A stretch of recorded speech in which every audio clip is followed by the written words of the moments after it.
Darshan case ಬಳಿಕ ಜೈಲಿನಲ್ಲಿ ರಾಜ್ಯಾತೀತಕ್ಕೆ break ಹಾಕಿದ್ದೇವೆ ಎಂದು ಬೊಬ್ಬೆ ಹೊಡೆಯುತ್ತಿದ್ದ ಪೊಲೀಸ್ ಇಲಾಖೆ ಇದೀಗ ಮತ್ತೊಮ್ಮೆ ತಲೆ ತಗ್ಗಿಸುವಂತ ಘಟನೆ ಪರಪ್ಪನ ಅಗ್ರಹಾರ ಜೈಲಿನಲ್ಲಿ ನಡೆದು ಹೋಗಿದೆ. ಅತ್ತ ರೇಣುಕಾಸ್ವಾಮಿ ಕೊಲೆ ಕೇಸ್ನಲ್ಲಿ ಜೈಲು ಪಾಲಾಗಿರುವ ದರ್ಶನ್ ಮೂಲ ಸೌಕರ್ಯಗಳಿಗಾಗಿ ಕೋರ್ಟ್ ಮೊರೆ ಹೋಗಿದ್ದಾರೆ. ಇತ್ತ ನಟೋರಿಯಸ್ ರೌಡಿ ಶೀಟರ್ ಒಬ್ಬ ಪರಪ್ಪನ ಅಗ್ರಹಾರ ಜೈಲಿನಲ್ಲಿಯೇ ಭರ್ಜರಿ ಬರ್ತ್ಡೇ ಸೆಲೆಬ್ರೇಟ್ ಮಾಡಿಕೊಂಡಿದ್ದಾನೆ.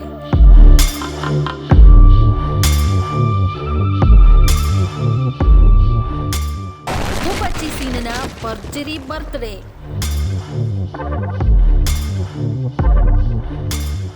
ಸೇಬಿನ ಹಾರ ಹಾಕಿಕೊಂಡು ಕೇಕ್ ಕಟಿಂಗ್.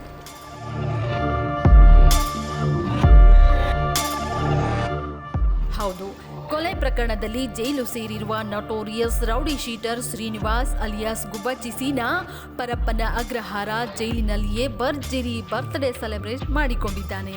ಆಪಲ್ ಹಾರ ಹಾಕಿಕೊಂಡು ಕೇಕ್ ಕಟ್ ಮಾಡಿ ಹುಟ್ಟುಹಬ್ಬ ಆಚರಿಸಿಕೊಂಡಿದ್ದಾನೆ. ಇಷ್ಟಕ್ಕೆ ಸುಮ್ಮನಾಗದ ಅವನ ಶಿಷ್ಯಂದಿರು ಮೊಬೈಲ್ನಲ್ಲಿ ಬರ್ತ್ಡೇ ಪಾರ್ಟಿಯ ವಿಡಿಯೋ ಫೋಟೋ ತೆಗೆದು ಸೋಷಿಯಲ್ ಮೀಡಿಯಾದಲ್ಲಿ ಪೋಸ್ಟ್ ಮಾಡಿಕೊಂಡಿದ್ದಾರೆ. ಜೈಲಿನಿಂದಲೇ ಫೋಟೋ ವಿಡಿಯೋ ಪೋಸ್ಟ್ ಆಗಿದೆ. ಆ ಮೂಲಕ ಜೈಲ್ ಅಧಿಕಾರಿಗಳು ಸಿಬ್ಬಂದಿಯಿಂದ ಕೈದಿಗಳಿಗೆ ರಾಜ್ಯಾತೀತ ಸಿಗುತ್ತಿದೆ ಎಂಬುದು ಮತ್ತೊಮ್ಮೆ ಸಾಬೀತಾಗಿದೆ.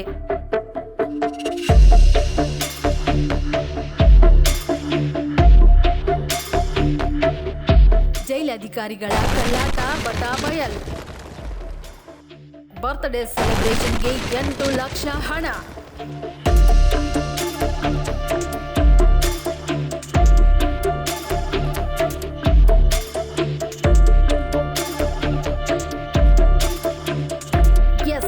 ಪರಪ್ಪನ ಅಗ್ರಹಾರ ಜೈಲಿನೊಳಗೆ ಬೇರೆಯದೇ ವಾತಾವರಣ ಇದೆ. ಈಗಲೂ ಕೈದಿಗಳು ರಾಜಾರೋಷ ಪಾರ್ಟಿ ನಡೆಯುತ್ತಿದೆ. ಜೈಲಿನೊಳಕ್ಕೆ ಬರ್ತ್ಡೇ ಕೇಕ್ ಸರಬರಾಜು ಆಗಿದೆ. ಜೊತೆಗೆ ಸೇಬಿನ ಹಾರವೂ ಕೂಡ ಪೂರೈಕೆಯಾಗಿದೆ.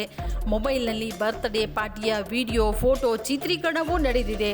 ಇವೆಲ್ಲವೂ ಜೈಲು ಅಧಿಕಾರಿಗಳ ಬೆಂಬಲ ಪಾತ್ರ ಇಲ್ಲದೆ ಒಳಗೆ ಪೂರೈಕೆಯಾಗಲು ಹೇಗೆ ಸಾಧ್ಯ?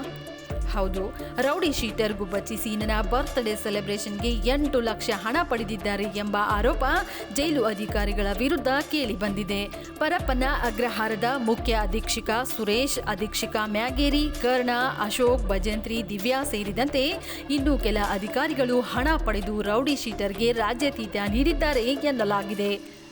ಈ ಹಿಂದೆ ದರ್ಶನ್ ಪರಪ್ಪನ ಅಗ್ರಹಾರ ಜೈಲಿನಲ್ಲಿದ್ದಾಗ ರೌಡಿ ಶೀಟರ್ ಜೊತೆ ಕುಳಿತು ಹರಟೆ ಹೊಡೆಯುತ್ತಿದ್ದು, ಸಿಗರೆಟ್ ಸೇದುತ್ತಿದ್ದ ಫೋಟೋಗಳು ವೈರಲ್ ಆಗಿ ಭಾರೀ ಚರ್ಚೆಗೆ ಕಾರಣವಾಗಿತ್ತು.